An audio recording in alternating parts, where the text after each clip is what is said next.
ന്യായമോദവളാവകുണ്ടനവതീം തേജോമയീം നൈഷ്ഠികീം സ്നിഗ്ധാപാംഗവിലോകിനീം ഭഗവതീം മന്ദസ്മിതശ്രീമുഖീം വാത്സല്യാമൃതവർഷിണീ സുമധുരം സങ്കീർത്തനാലാപിനീം ശ്യാമാംഗീം മധുസിക്തസൂക്തിം അമൃതാനന്ദാത്മികാം ഈശ്വരീം ഗജാനനം ഭൂതഗണാതിസേവിതം കവിത്തജംബൂഫലസാരഭക്ഷിതം ഉമാസുതം ശോകവിനാശകാരണം നമാമി വിഘ്നേശ്വര പാദപങ്കജം കൂജന്തം രാമ രാമേതി മധുരം മധുരാക്ഷരം ആരുഹ്യ കവിതാശാഖാം വന്ദേ വാൽമീകി കോകിലം. ഓം ഹരിശ്രീ ഗണപതയേ നമഃ.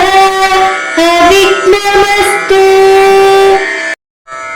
ശ്രീരാമ രാമ രാമ ശ്രീരാമചന്ദ്ര ജയ.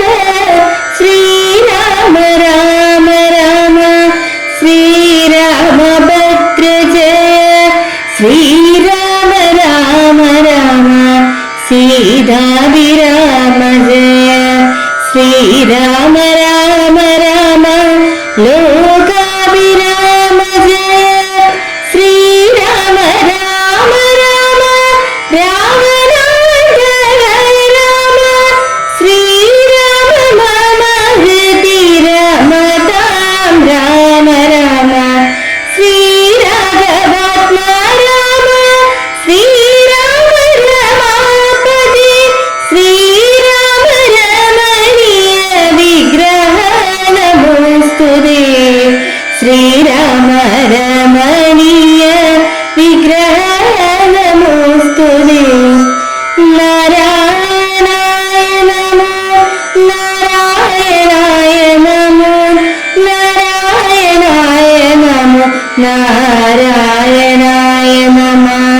നാരായണായ നമോ നാരായണായ നമോ നാരായണായ നമോ നാരായണായ നമ. ശ്രീരാമനാമം പാടി വന്ന പൈങ്കിളിപ്പെണ്ണേ, ശ്രീരാമചരിതം നീ ചൊല്ലിടുമടിയാതെ. ശാരിക പൈതൽ താനും വന്ദിച്ചു വന്യന്മാരെ ശ്രീരാമസ്മൃതിയോടെ പറഞ്ഞു തുടങ്ങിന. പങ്ക്തിമുഖനും അവനോട് ചോദിച്ചാൽ, എന്തു നീ വൈകുവാൻ കാരണം ചൊൽകടോ. വാനരേന്ദ്രന്മാരറിഞ്ഞു പിടിച്ചഭിമാന വിരോധം വരുത്തിയാരോ തവ ക്ഷീണഭാവം കലർന്നിടുവാൻ കാരണം. മാനസേ ഖേദം കളഞ്ഞു ചൊല്ലിടടോ. രാത്രീഞ്ചരേന്ദ്രോക്തി കേട്ടു ശുഗൻ പരമാർത്ഥം ദശാനനോടു ചൊല്ലിടിനാൻ. രാക്ഷസരാജപ്രവര ജയ ജയ മോക്ഷോപദേശ മാർഗേണ ചൊല്ലിടുവാൻ. സിന്ധു തന്നുത്തര തീരോപരി ചെന്നൊരന്തരമെന്നിയെ ഞാൻ തവ വാക്യങ്ങൾ. ചെന്ന നേരത്തവരെന്നെ പിടിച്ചുടൻ കൊന്നുകളവാൻ തുടങ്ങും ദശാന്തരെ.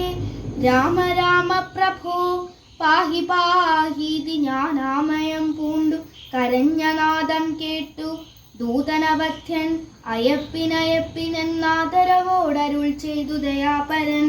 പഞ്ചഭൂതാത്മകമായ ശരീരവും പഞ്ചത്വമാശു ഭവിക്കുമെല്ലവനും പഞ്ചാത്മക തത്വങ്ങളെ കൊണ്ടു സഞ്ചിതം പുണ്യപാപങ്ങളാൽ ബദ്ധമായി ത്വങ്മാംസമേതോസ്തി മൂത്രമലങ്ങളാൽ സമ്മേളിതം അതിദുർഗന്ധമെത്രയും ഞാനെന്ന ഭാവം അതിങ്കലുണ്ടായി വരും.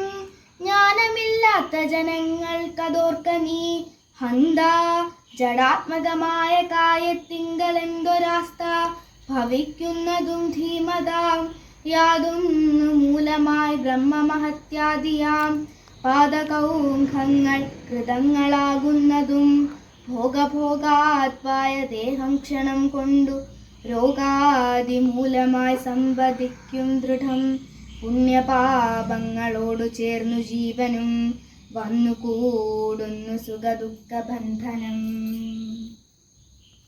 ഓം അമൃതേശ്വരി നമഃ. ആധ്യാത്മ രാമായണം യുദ്ധകാണ്ഡത്തിലെ രാവണ ശുക സംവാദമാണ് ഇന്ന് പാരായണം ചെയ്തത്. രാവണന്റെ ചാരനായി പോയി വാനരന്മാരുടെ പിടിയിലായ ശുകനെ അവർ രാവണന്റെ അടുത്തേക്ക് മടക്കി അയച്ചു. ശുകൻ നടന്ന എല്ലാ വിവരങ്ങളും രാവണനെ പറഞ്ഞു കേൾപ്പിക്കുന്നു. സീതയെ വിട്ടു നൽകിയില്ലെങ്കിൽ ലങ്കയ്ക്കും രാവണനും സർവനാശം വരുത്തും എന്ന സന്ദേശം അറിയിച്ച ശുകൻ വാനരസേനയെ പറ്റിയുള്ള വിശദമായ വിവരണം രാവണന് നൽകുന്നു. സീതയെ രാമന് മടക്കി നൽകി പാദസേവ ചെയ്ത് ജീവിതം പൂർത്തിയാക്കൂ എന്ന ശുകന്റെ വാക്കുകൾ കേട്ട് രാവണൻ പരിഭ്രമിച്ചു. ദേവന്മാർക്ക് വേണ്ടി യാഗങ്ങളൊക്കെ ചെയ്ത് കഴിഞ്ഞ് കൂടി വന്നിരുന്ന ബ്രാഹ്മണ ശ്രേഷ്ഠനായിരുന്നു ശുകൻ. ശുകനെ ഉപദ്രവിക്കാൻ തക്കം പാർത്തിരിക്കുകയായിരുന്ന വജ്രദംഷ്ടൻ എന്ന പേരായ ഒരു രാക്ഷസന്റെ ചതിപ്രയോഗത്താൽ അഗസ്ത്യ മഹർഷിയുടെ ശാപം ഏൽക്കേണ്ടി വന്നു. ശുകനെ രാവണന് ഇഷ്ടപ്പെട്ടവനായ രാക്ഷസനായി മാറ്റി. ഒരിക്കൽ സീതാന്വേഷണവുമായി വരുന്ന രാമനെ ദർശിക്കുന്ന ശുകൻ രാവണന് തത്വോപദേശം നൽകി ശാപമോക്ഷം ലഭിച്ച് മടങ്ങുന്നു. എല്ലാവരുടെയും ഉപദേശങ്ങൾ അവഗണിക്കുന്ന രാവണൻ നേരിടേണ്ടി വരുന്ന സർവനാശങ്ങൾക്കും കാരണം അഹന്തയും ഗർവുമാണ്. അഹന്ത എല്ലാ മനുഷ്യർക്കും നാശത്തിന് കാരണമായി മാറുമെന്ന് രാവണന്റെ ജീവിതം നമ്മെ പഠിപ്പിക്കുന്നു. ഓം നമഃ ശിവായ.